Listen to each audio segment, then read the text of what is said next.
Win பண்ணிடுவோன்னு தோணலை, win பண்ணிடணும்னு தோணுச்சு. பேசும்போது பிஆர் இருந்தாங்களா இல்லை புரியவே இல்லை. ஃபர்ஸ்ட் டைம் பிக் பாஸ்ல வந்து பிஆர் யாருக்கு அதிகம் இருக்கு அப்படின்னு எங்களுக்கு மார்னிங் ஆக்டிவிட்டி வருது. தீபகண்ணை வெளில போறோம்னு எங்களுக்குலாம் பயம் வந்துருச்சு. ஏன்னா நாங்கள் ஒரு நம்பிக்கையில் இருக்கிறோம். குடும்பத்தையே அடிச்சாங்க அப்படின்றப்போ நீங்க வந்து ஆமா தப்பு தான் அப்படின்னு 100 பட் நிறைய பேர் முத்து அங்க மன்னிப்பு கேட்டிருக்கலாமோ? ஏன்னா அவங்க நான் அவர்கிட்ட மன்னிப்பு கேட்டேன். நீங்கள் சிவாட்ட போகணும். மொத்த குடும்பம் மாப்பிள மாதிரி ரெடியாகிற இந்த கல்யாணம் ராம்ராஜ் கல்யாணம். ஸ்ரீகுமரன் தங்க மாளிகையில் உலகின் அதிகபட்ச வளையல்களுடன் மாபெரும் வளையல் திருவிழா. சன்லேண்ட்ல சமைச்சா சக்தி தானா வரும். வணக்கம். வணக்கம்ண்ணே. முத்து எப்போ நம்ம வின் பண்ணிடுவோம் அப்படின்றத உனக்கு ஒரு செல்ஃப் தாட் வந்திருக்கும்ல, ஓகே நம்ம வின் பண்ணிடுவோம் அப்படின்றது அது எப்போ ஜட்ஜ் பண்ணாரு? ஒருவேளை ஜாக்லினும் தீபக்கும் வெளியே போனதுக்கு அப்புறமா, இல்லை சௌந்தர்யாவும் நீங்களும் மேடையில் விஜய் சேதுபதி கூட நிற்கும் போது ஓகே நம்ம தான் வின் பண்ணிடுவோன்றது தோணுச்சு? வின் பண்ணிடுவோன்னு தோணலை, வின் பண்ணிடணும்னு தோணுச்சு. எப்போனா அந்த பிக் பாஸ்க்கான இன்டர்வியூஸ் போகும்ல, அப்பையிலேருந்தே எனக்கு தோணுச்சு. அப்போலேருந்து எப்படியாவது வின் பண்ணிடணும். ஏன்னா பிக் பாஸ் மாதிரியான ஒரு பெரிய நிகழ்ச்சி, பிரபலங்களுக்கான நிகழ்ச்சி, அங்கே வந்து ஒரு பெரிய நடிகரோ ஒரு பெரிய பிரபலமோ ஒரு செலிபிரிட்டியோ அவங்க தான் ஜெயிச்சிட்ருப்பாங்க. சாமானியன்லேருந்து ஒருத்தர் போய் ஜெயிச்சிட்டா அது ஒரு பெரிய நம்பிக்கை எல்லாருக்கும் கொடுக்கணும்ல. அதனால வின் பண்ணிடணுங்கிறதா இருந்துச்சு கடைசி வரைக்கும். நான் அந்த இன்டர்வியூ அட்டன் பண்ணுற நாள்லேருந்து சேதன் என் கையை தூக்குற வரைக்குமே வின் பண்ணிடுவேன். நான் எங்கேயாவது ஒரு இடத்துல வின் பண்ணிடுவேன் நினச்சிட்டேன்னா அதுக்கப்புறம் நான் நகரவே மாட்டேன். ஓகே வின் இப்போ 12வது வாரத்தில் வின் பண்ணிடுவேன் நினச்சிட்டேன்னா அதுக்கப்புறம் எப்படி நான் விளையாடுவேன். இப்போ எல்லோரும் கேட்டாங்க, மொதல் பெட்டி தான் நீ எடுத்துட்டீங்கல்ல டாஸ்க்கு பெட்டியில், ஏன் 2ஆவது பெட்டி 3ஆவது பெட்டிக்கும் போய் நின்றுக்கிட்டே இருக்க அப்படின்னு பசங்க. அப்போ நான் சொன்னேன், முதல் வாரம் நான் நல்லா விளையாண்டேன், 2ஆவது வாரம் 3ஆவது வாரம் விளையாட மாதிரி வெளியே போயிடுவேன். அது இப்படி தான் எதுவும் அங்கே கிடைக்கிற ஒவ்வொன்றும் வாய்ப்பு. எதுக்கு இந்த நிகழ்ச்சி எக்ஸ்பிளைன் பண்ணிட்டு இருந்தீங்க? ஓகே, எதுக்குன்னா முன்னேறி வர்றதுக்கு தான். கடைசியில் அந்த கோப்பையை வாங்கி எல்லாருக்குமானதுன்னு சொல்கிறதுக்கு தான். அதனால் வின் பண்ணிடுவேன் அப்படிங்கிற. பட் ஆனால் உங்களுக்கு ஒரு இன்ட்டு தோணி இருக்கும்ல, இப்போ வந்து தீபக் வந்து உங்களுக்கு முத்தம் கொடுக்கும்போது தமிழ்நாட்டோட முத்தம் அப்படின்ற தீபகண்ணை வெளில போகிறோம்னு எங்களுக்குலாம் பயம் வந்துருச்சுனே. ஏன்னா நாங்கள் ஒரு நம்பிக்கையில் இருக்கிறோம். ஓகே நம்மலாம் டாப் 5, நான் தீபகண்ணை, மஞ்சு, ஜாக்லின், சவுண்டு, நாங்கள்லாம் வந்து ஒரு டாப் 5ல் வருவோங்கிற மாதிரி நாங்கள் நினச்சிட்ருக்கோம். தீபகண்ணை மஞ்சரி வெளில போயிட்டாங்க. சரி மஞ்சரி வெளில போனால் அங்கே வயல் கார்டு அவங்களுக்கு ஓட்டு இருக்காது. தீபகண்ணை வெளில போகிறாரு. அடுத்த வாரம் நம்ம வெளில போனால் ஆச்சரியப்படுறக்கே இல்லைடாங்கிறது எல்லாருடைய சைக்கலாஜிக்கல். ஏன்னா வெளில என்ன நடக்குதுன்னு தெரியவே தெரியாது. யாருக்கு ஆதரவு இருக்குது, யாருக்கு ஆதரவு இல்லை, யார் என்ன மாதிரியா போய் சேர்ந்து. பட் ஆனால் இந்த ஃபேமிலிஸ் வரும்போது அதுக்கப்புறம் கண்டஸ்டன்ஸ்லாம் எவிட்டாக்கி போயிட்டு அவங்க திரும்ப வரும்போது அவங்க எல்லாருமே ஒரு சைடில் இன்ட்டு கொடுத்துட்டே இருந்தாங்கல்ல. இப்போ தீபக் வந்து சொல்லும்போது தமிழ்நாட்டே உங்களுக்கு இந்த முத்தத்தை கொடுத்த மாதிரி அப்படின்னு. அதை தான் நானும் சொல்கிறேன். வந்தவன் பூரா பேரும் தீபகண்ணே தீபகண்ணே தீபகண்ணே நாங்கள். தீபக் தான் ஜெயிக்க போறாரு. தீபகண்ணே முத்துக்குமரன் 2 பேருக்கு தான் பெரிய சப்போர்ட். தீபகண்ணை எவிக்ட்னு எல்லாரும் வந்து டாப் சேலஞ்சு கிட்ட திரும்பி பார்த்தா எல்லாரும் தலை குனிறாங்க. அப்பதான் போய் கேட்டேன் ரவி சார்ட்ட, எங்க அண்ணன் டாப் 5ண்ணே, அவர் தான் வின்னர், என்னன்னே ஆச்சுங்க தெரியலடான்னு கையை விரிக்கிறாங்க. இப்போ எங்களுக்கு வந்து என்ன ஆகுதுன்னா, அப்போ நம்ம கணிக்கிற எதுவுமே இங்கே நடக்க போகிறது இல்லை. சேலஞ்சு கேட் வந்த 8 பேருமே என்ன சொன்னாங்கன்னா, முத்துக்குமரன் தீபக், தீபக் முத்துக்குமரன் ஜாக்லின், ஜாக்லின் தீபக், இதை தான் திரும்ப திரும்ப சொல்லிட்டே இருக்காங்க. பார்த்தா தீபகண்ணை அந்த வாரம் எவிக்ட். தீபகண்ணை வெளில போனால் நாங்கள் எல்லாருமே உடஞ்சிட்டோம், கான்ஃபிடென்ட்டே போச்சு. அப்போ மக்கள் வந்து என்னமோன்னு விரும்புகிறாங்க. உங்களுக்கு என்ன அன்ஃபேர் எவிக்ஷன் என்ன தோணுச்சா? 100% இல்லவே இல்லை. எப்படி அன்ஃபேர்னு சொல்ல முடியும்? இப்போ தீபகண்ணை ஒரு விளையாட்டு விளாட்றாரு, நான் ஒரு விளையாட்டு விளாட்றேன். இப்போ முதல் வாரம் எவிக்ட் ஆனவங்களும் இருக்காங்க. 12ஆம் வாரம் மக்களுக்கு யாரை எப்போ வெளியேற்றணும்னு அவங்க ஒரு முடிவு எடுக்கிறாங்க. அப்போ இது எல்லாமே மக்கள் முடிவு தான். கரெக்ட். 100% மக்கள். சௌந்தர்யாவை மட்டும் இல்லை, இது பிஆர் வெளியிருந்து வந்த சுனிதாவும் அவங்கள பிஆர்ன்றாங்க, சான்சனாவும் பிஆர்ன்றாங்க. இப்போ இவங்க அன்ஷிதா உள்ள வரும்போது உங்களுக்கு ஒன்று சொல்லுவாங்க, ரவீந்தர் வந்து உங்களுக்கு உள்ளே பிஆர் பண்ணிட்டு இருக்காரு அப்படின்றப்போ நீங்க சொல்லுவீங்க அப்படி சொல்லாதீங்க எனக்கு ஹர்ட் ஆகுது அப்படின்னு. பட் ஆனா முத்துவை பார்க்கும்போது எல்லா இடத்துலயும் குரல் கொடுத்துருக்காரு. இப்போ ஆர்னவ் வந்து ஜெஃப்ரி சத்யாவை பத்தி பேசும்போது நீங்க தான் ஃபர்ஸ்ட் ஆள் அப்படி பேசாதீங்க, தப்பா பேசுறீங்க அப்படின்னு ரீஎன்ட்ரியாவப்போ நீங்க சொல்லுவீங்க. பட் ஆனா எல்லாருமே சௌந்தர்யாவை கார்னர் பண்ணும்போது நீங்க பிஆர் வச்சு தான் வந்தீங்க. ஏன்னா மக்கள் சப்போர்ட் இல்லாம ஒரு பொண்ணால ஃபினாலே வரைக்கும் வர முடியாது. அதுதான் ரியாலிட்டி. 100%. அப்ப ஏன் முத்து அங்க வந்து சௌந்தர்யாக்காகவோ அந்த பிஆருக்காகவோ பேசல? அந்த வீட்டில் ஏதோ ஒரு அநாகரிகமான விஷயம் நடக்குதுன்னா தடுத்து நிறுத்த வேலை. ஏதோ ஒரு விஷயம் தப்பாக நடக்குதுன்னா தடுத்து நிறுத்த வேலை. அந்த வீட்டில் ஒருத்தன் இன்னொருத்தனை பற்றி கருத்து சொல்கிறங்கிறது அவன் கருத்து சுதந்திரம். இப்போ சுனிதாவோ அல்லது வேற யாரோ ஒருத்தர் வந்து அன்ஷிதா வந்து மக்கள் கொடுத்த ஹக்குன்னு சௌந்தர்யாவுக்கு ஹக்கு கொடுக்கறதுக்கு முன்னாடி உனக்கு வெளில பிஆர் நடக்குதுங்கிறாங்க அன்ஷிதா. இப்போ இது நடக்குதான்னு எனக்கு தெரியாது. நடக்கலைன்னு எனக்கு தெரியாது. நடக்குதா நடக்கலைன்னு தெரியாமல் நான் போய் எப்படி அங்கே ஒரு ஸ்டாண்ட் எடுக்க முடியும்? அது தப்பாயிரும்ல. ஒரு 4வது வாரத்திலேயே சொல்லியிருப்பேன். இந்த கேர்ள்ஸ் வந்து ஜாம் எடுத்துட்டு அந்த மேட்ரு நடந்தப்போ சேதனை இதை பற்றி என்ன நினைக்கிறீங்க? இப்போ சார் என்ன நடந்துச்சுன்னே தெரியாது, தெரியாத விஷயத்தில் என்னால் கருத்து சொல்ல முடியாதுன்னு. தெரியாத விஷயத்தில் மூக்க நுழைச்சு அங்கே நம்ம பல்ப் வாங்க ரொம்ப ரொம்ப தப்பு. ஏன்னா வெளில போயிட்டு வரவங்க அதை ரவி சார் கேட்டார் சுனிதாட்ட. ரவி சார் கேட்டார், அவர் தான் முதல்ல என்ன சொல்றாரு, பிஆர்லாம் சொல்லாதீங்க சுனிதா, உங்கள்கிட்ட எவிடன்ஸ் இருக்கா அப்படின்றப்ப ஐ ஹேவ் பேப்பர்ஸ் அப்படிங்கிறாங்க சுனிதா. நாங்களாம் மலைச்சு போய் உட்காரோம், என்னையா சொல்றீங்க அப்படின்னு. ஏன்னா அது எங்களுக்கு புரியவே இல்லை. ஃபர்ஸ்ட் டைம் பிக் பாஸ்ல வந்து பிஆர் யாருக்கு அதிகம் இருக்கு அப்படின்னு எங்களுக்கு மார்னிங் ஆக்டிவிட்டி வருது. பிக் பாஸ்க்குள்ள பிஆரை பத்தி பேசுறாங்க அப்படின்னா இப்போ யாருக்கோ வெளில பிஆர் நடக்குதுங்கிறதானே எங்களுக்கு போகும். அது சௌந்தர்யாவுக்கா இல்ல சௌந்தர்யா அக்செப்ட் பண்ணிட்டாங்க. ஆமா, எனக்கு வெளியே ஃப்ரெண்ட்ஸ் கிட்ட நான் சொல்லிட்டு வந்தேன்றதையும் அவங்க அக்செப்ட் அவங்க சொன்னாங்க. ராணுவ ஒரு இடத்துல சொல்றாப்ல வீட்டுக்குள்ள, ஆமா என் ஃப்ரெண்டு தான் எனக்கு பண்ணி கொடுக்குறாப்லன்னு சொல்றாப்ல. இப்போ இந்த பிஆருங்கிறதுலே பல விஷயங்கள் இருக்குண்ணே. இப்போ ஒன்றும் இல்லை, ரவி சார் வீட்டுக்குள்ள வந்து என்ன பண்ணாரு எனக்கு தெரியாது, தெரிஞ்சால் தடுத்து நிப்பாட்டிப்பேன். ஆனால் என்ன பண்ணாரு, எங்க ஒரு இடத்துல முத்துக்குமரனுக்கு ஆதரவு தெரிவிக்கிறார். வெளியிலையும் அதுதானே. அப்போ யாரோ ஒருத்தருக்கு யாரும் உங்க அகைன்ஸ்டா மாறணும்னு நினைச்சீங்களா? இவர் உள்ள போய் உங்களுக்கு வந்து பிஆர் பண்றது உள்ள எனக்கு பிஆர் பண்றது அகைன்ஸ்டா மாறுமா மாறாதெல்லாம் ரெண்டாவது. அவர் உள்ள வந்து எனக்காக பேசுறாருன்னு தெரிஞ்சிருந்தா நான் போய் நிப்பாட்டிருப்பேன், அண்ணே அதை பண்ணாதீங்கன்னு இருப்பேன். எனக்கு தெரியவே தெரியாது. ஏன்னா அவர் எல்லாரையும் விமர்சனம் பண்ற மாதிரி என்னை வந்து கேள்வி கேட்கிறாரு, தீபகண்ணனை கேள்வி கேட்கிறாரு, எல்லாத்தையும் பெட்டியை பத்தி. என்ன ஒண்ணு, ரயான்ட்ட 1.5 மணி நேரம் பெட்டி பத்தி பேசினார். ஏன்ட்டையும் மீத பவித்ரா, ஜாக்லின், அருண், விஷால் எல்லார்ட்டையும் ஒரே மாதிரி தான் பெட்டியை பத்தி பேசினார். அப்போ ரயான் ஒன்று, நாங்கள் 7 பேர் இந்த பக்கம் ஒன்று. ஏன்னா அதுக்கு ஒரு சில காரணம் சொல்கிறார். அவன் டிடிஎஃப் வந்துட்டான், அவன் பெட்டி எடுத்துட்டு வெளியே போயிட்டான், டாப் 5ல ஒரு சீட்டு காலியாகும், சேலஞ்ச் 8லேருந்து உள்ளே போகலாம். ஆனால் அவர் அதுக்கு ஒரு ரீசன் வச்சுருக்காரு. அது வேலிடா இல்லையாங்கிறதெல்லாம் அது அவரை சார்ந்தது, மக்களை சார்ந்தது.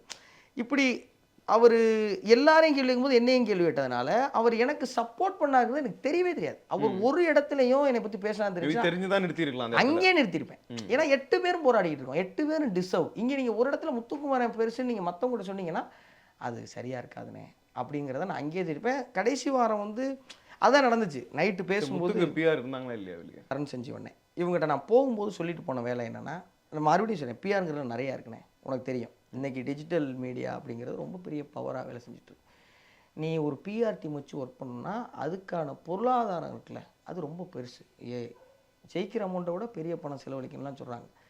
உனக்கு தெரியும் என்ன சூழல் அப்படிங்கிறத. நான் போகிறதுக்கு முன்னாடி பண்ண ஒரே வேலை, என் இன்ஸ்டாகிராம் ஐடியை அருண்கிட்ட கொடுத்து, அண்ணே அவர் 8 மணி நேரம் ஆஃபீஸுக்கு போகிறாரு, போயிட்டு வந்துட்டு உள்ள நடக்கிறத வெட்டி மட்டும் இன்ஸ்டாவில் போடு. ஏன்னா இன்ஸ்டாகிராமில் எப்பயும் சமூகம் பற்றி ஏதோ குரல் எழுப்பி நம்ம இன்ஸ்டா மூலியமாக தான் பிக் பாஸ் வாய்ப்பே நமக்கு கிடைக்குது. அது ஒரு அடையாளமாக வச்சுருக்கோம். 3.5 மாதம் பேஜ் செத்துறக்கூடாதுங்கிறக்காக ஏதோ ஒரு வீடியோ எடுத்து போட்டுருக்கேன், உள்ளே ஏதாவது பேசுவேன், அப்படி பேஜ் ஆக்டிவ் ஆகின்னு சொல்லிட்டு போனேன். எப்போ ஒன்ஸ் வந்து ஒரு கொஞ்சம் மக்கள் வந்து நமக்கு சப்போர்ட் பண்ண ஆரம்பிக்கிறாங்களோ, எப்போ ஒன்ஸ் வந்து நம்ம பற்றி தப்பான விமர்சனங்கள் வர ஆரம்பிக்குதோ, அப்போ இவங்க என்ன பண்ண ஆரம்பிச்சிட்டாங்கன்னா, சரி ஒரு 4-5 உண்மையான நம்ம மேலே இருக்க நலம் விரும்பிகள் அங்கங்கே சேர்றாங்கிறப்போ அவங்கள ஒன்று சேர்ப்போங்கிற வேலையை இவங்க பார்த்தாங்க. இவங்க என்ன வேலை செஞ்சாங்கன்னா, எல்லாருக்கிட்டையும் நம்ம பண்ணதை எடுத்துகிட்டு போய் சேர்த்தாங்க. இதுக்கு பேர் பிஆர் வேலைன்னு நீங்கள் வச்சுக்கிட்டிங்கன்னா தாராளமாக வச்சுக்கலாம், தப்பே கிடையாது. அதுக்கு தான் நம்ம ஒரு வீடியோ போட்டோம். இவங்கெல்லாம் சேர்ந்தாங்க. அதான் இங்கே வந்து காசு பணம் சம்பாரிச்சேனா, சொத்து மனிதர்கள் சம்பாரித்தேன். அந்த நண்பர்கள் அவங்க உள்ள நான் உழைச்சதுக்கு வெளியில் அதை கொண்டு போய் சேர்க்குற வேலையை அவங்க செஞ்சாங்க. அதுக்கு பேர் பிஆர்னா தாராளமாக நீங்கள் பிஆர்னு வச்சுக்கலாம். 2 பிஆர்னு வச்சுக்கலாம். ஒன்று வந்து பாசிட்டிவ் பிஆர். இப்போ நீங்கள் சொல்கிற மாதிரி வந்து நான் பண்ணுற விஷயத்த கட் பண்ணி போடுறது ஒரு பிஆர். இப்போ செகண்ட் பிஆர்ன்றது எப்படின்னா, உள்ள இருக்க கண்டஸ்டன்ஸை நான் அடித்து பேசினா அது நெகட்டிவாக மாறும் அப்படின்றது ஒன்று. இப்போ சிவா வந்து ஒரு இடத்துல ஏந்து சொல்கிறாரு, இந்த மாதிரி வந்து என் குடும்பத்தையே அடித்தாங்க அப்படின்றப்போ நீங்க வந்து ஆமா தப்பு தான் அப்படின்னு. பட் நிறைய பேர் முத்து அங்க மன்னிப்பு கேட்டிருக்கலாமோ, ஏன்னா அவங்க ஃபேன்ஸ் தான் மன்னிப்பு கேட்டேன். நீங்க சிவான்ட்ட இப்ப ஃபோன் அடிக்கிறீங்க, நான் அவர் கையை பிடிச்சி அண்ணே தம்பி, அவர் முதல்ல வந்து என்கிட்ட ஃபர்ஸ்ட் வீட்டுக்குள்ள வந்தோடனே என்கிட்ட சொன்னார். என்ன சொல்றாருன்னா, தம்பி அவர் இந்த விஷயத்தெல்லாம் கிளாரிஃபை பண்ணுறாரு. அதாவது ஸ்டேஜில் போய் முத்து பற்றி பேச எனக்கு விருப்பம் இல்லை அப்படின்னு அவர் சொன்னதாகவும், அவர் கப்பு உடைக்க போகிறப்ப நீ வரக்கூடாது அப்படின்னு அவர் சொன்னதாகவும் வெளியில் பேசப்பட்டிருக்கு. இதெல்லாம் நடக்கலை. அப்போ உள்ளே வந்து என்ன சொல்கிறார், தம்பி நடக்காத சில விஷயங்கள் நடந்ததாக வெளில பேசிட்டாங்கப்பா, அதெல்லாமே வந்து ஆமாவா இல்லையா மட்டும் நீ சொன்னால் போகிறேன், இதெல்லாம் நடக்கவே இல்லை, நான் இதே இவ்வளோ சீரியஸாக எடுத்துக்கின்னு விட்டேன். சாட்டர்டே எபிசோடில் தான் என்ன சொல்லிட்டாரு, மனைவி குழந்தைங்க பற்றி ரொம்ப தப்பாக பேசிட்டாங்க அப்படின்னு அழுதுட்டாரு. எனக்கு ஏன்னா முத நாளே நீ இதை சொல்லாமல் இங்கே வந்து இவ்வளோ சீரியஸாக சொல்றீங்கன்னா, அப்போ எனக்கு சீரியஸாகவே தோணலை. சரி ஏதோ ஒரு விமர்சனம் வந்திருக்கு, அதென்ன கடந்துட்டார். அப்புறம் அதை ரொம்ப பாதிச்சிருந்தோடனே அவர் தனியாக கூப்பிட்டு போய், அண்ணே ரொம்ப ரொம்ப சாரிண்ணே, இது ஏன் நடந்துச்சு எப்படி நினச்சி எனக்கு தெரியாது, ஆனால் உன்னைய தவறான முறையில் பேசியிருந்தாங்கன்னா அது ரொம்ப ரொம்ப தப்பு. அதுக்கு தம்பி காரணமாக இருந்ததுக்கு முன்னாடி ஐயோ இல்லை முத்துனார். இல்லைண்ணே இதுக்கு காரணமாக தம்பி இருந்திருக்கேன்ல, நான் வந்து உன்ட்ட மன்னிப்பு கேட்டுக்கணும் அப்படின்னு சொன்னேன். வீட்டுக்கு வர்றேன், நான் அண்ணிட்டையும் மன்னிப்பு கேட்கணும் அப்படின்னு அங்கேயே சொன்னேன். அவர் அதெல்லாம் ஒன்றும் இல்லைன்னாரு. அது அப்படி தானே, ஏன்னா அட்லாஸ்ட் நம்ம தானே காரணம். இந்த வீடு தான் சொல்லி கொடுத்துச்சு. ஒரு தப்பு நீ செஞ்சியா செய்யலையாங்கிறது ரெண்டாவது. முதல் விஷயம், ஒரு தப்பு நடந்துக்கு நீ காரணமாக இருந்திருந்தாலும் நீ அந்த பொறுப்பை ஏற்றுக்கணுங்கிறத பிக் பாஸ் சொல்லி கொடுத்த நிறையா பாடங்கள் ஒன்றுங்கிறனால அங்கனக்குள்ளேயே அவர்கிட்ட வந்து என்னைய மன்னிச்சுக்கினேன். இல்லைண்ணா ரொம்ப சாரி. ஒரு முறை போய் வீட்டில் சந்திக்கணுங்கிறதும் பண்ணணும் கண்டிப்பாக. அப்புறம் இன்னொரு விஷயம் ஞாபகப்படுத்தினால சொல்கிறேன். இவ்வளோ பேர் அன்பு செலுத்துவாங்க, இவ்வளோ பேர் நம்ம மேலே பிரியமாக இருப்பாங்க, நமக்காக நிற்பாங்கங்கிறலாம் கனவுல கூட கண்டது கிடையாது. ஆனால் அந்த பிரியத்தில் என்ன பண்ணிடுறாங்கன்னா ஒரு அடுக்கு போய் மற்றவங்கள ஹர்ட் பண்ணிடுறாங்க. இந்த வீட்டில் நான் கற்றுக்கிட்டது அதுதான். எந்த சூழலையும் இன்னொருத்தர் காயப்படுற மாதிரி எதையும் செய்யக்கூடாதுங்கிறது. அதுதான் எல்லார்ட்டையும் வைக்கிற பெரிய ரெக்வஸ்ட். எல்லாரையும் 2 கையெடுத்து கும்பிட்டு கேட்டுக்கிறது என்னென்னா, நம்ம ஒருத்தருக்கு அன்பு செலுத்துகிறோங்கிறதுக்காக இன்னொருத்தரை காயப்படுத்துறது வந்து அது அறம் இல்லை, அது சரியும் கிடையாது. அதனால் ரொம்ப கெஞ்சி கேட்டுக்கிறேன், முடிஞ்ச அளவுக்கு யாரையும் ஹர்ட் பண்ணாமல் இருக்கிறதுக்கு பெருமளவு முயற்சி செய்வோம். இப்போ இதை தான் நம்ம ஆளுக செஞ்சது. இப்போ நம்ம அன்னைங்க வெளிலேருந்து என்ன செஞ்சாங்க, அவங்க கூட சண்டை போடுறதும் கூட சண்டை போடுறதுலாம் இல்லை, நம்ம மேலே அடியாக வந்து விழுந்துச்சு. அதெல்லாம் வெளில வந்து பார்த்ததுக்கப்புறம் தான் தெரியுது நம்மளை என்னென்னமோ செஞ்சுருக்காங்க. இவங்க அதுக்கெல்லாம் பதிலே சொல்லுங்க. இப்போ அதுக்கு உட்காந்து பதில் சொல்லிக்கிட்டு இப்போ அதுக்கெலாம் என்ன செய்யணும்னாக்கா அதுக்கு தான் பிஆர்டி வைக்கணும். அதுக்கு பதில் சொல்லவோ அல்லது இன்னொருத்தரை குறைச்சி பேசவோ இன்னொருத்தரை அடிக்கவோ அதுக்கு நம்ம ஆள் வைக்கணும், அதுக்கு வேலை செய்யணும். பிக் பாஸ் இந்த போதி மரமா அப்படின்ற மாதிரி ஒரு இது வந்துச்சு. ஏன்னா பிக் பாஸ் உள்ள போன பேர் தான் எல்லாருமே வந்து பேசுறதோ தான், எங்கள் அப்பா பாசம் இப்போ தான் புரியுது, இப்போ தான் பணத்தோட வாழ்க்கை ரொம்ப முக்கியம்னு தெரியுது.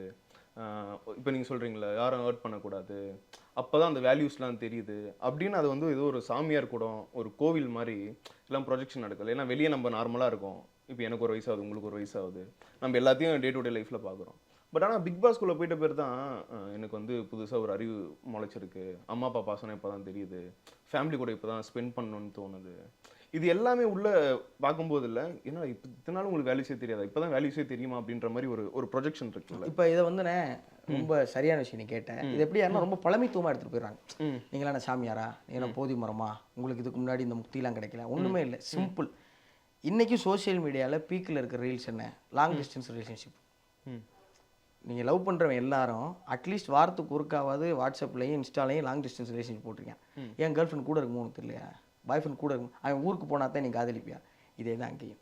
நீங்கள் யார் கூடயுமே தொடர்பில் இருக்க மாட்டீங்க, யார் கூடயும் நீங்கள் வந்து பேச முடியாது. அப்போ ஒரு செல்ஃப் ரியலைசேஷன் மாதிரி இது.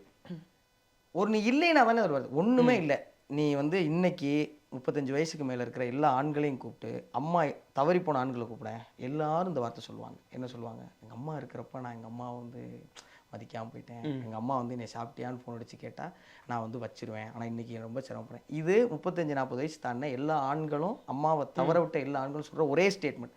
அப்போ அவன்கிட்ட போய் இப்போ தான் அவனுக்கு பேசினா, ஆமாம் ஒன்று இல்லைன்னா தானே ஒரு அருமை புரியும். உள்ளே எதுவுமே இருக்காது, நீ அம்மா கிட்ட பேச முடியாது, நீ வந்து ஓடிக்கிட்டே இருக்கிற இன்றைக்கி லைஃப்பில் இருக்கலாம். அங்கே உட்காரும்போது உனக்கு புற வாழ்க்கையே கிடையாது, நீ உன்னைய பற்றி மட்டுமே யோசிப்ப. அப்போ தானே புரியும். இப்போ எதுக்கு யோகா கிளாஸ் போகிறாங்க எல்லோரும், எதுக்கு மெடிடேஷன் போகிறாங்க, நம்மளை பற்றி நம்ம தெரிஞ்சுக்கிறதுக்கு. நம்மளை பற்றி நம்ம தெரிஞ்சுக்கும் போது தான் நமக்குள்ளே இருக்கிற அழுக்கு என்ன, அதை துடைக்க வேண்டியது என்ன, அதெல்லாம் புரியும். பிக் பாஸ் உண்மையிலே என்ன கேட்டால் ஒரு போதி மரமானா ஆமான்னு தான் சொல்லுவேன். ஆமாம், நிச்சயமாக ஆமாம். மொத்த குடும்பம் மாப்பிள்ள மாதிரி ரெடியாகிற இந்த கல்யாணம் ராம்ராஜ் கல்யாணம். ஸ்ரீகுமரன் தங்க மாளிகையில் உலகின் அதிகபட்ச வளையல்களுடன் மாபெரும் வளையல் திருவிழா. சன்லேண்ட்ல சமைச்சா சக்தி தானா வரும்.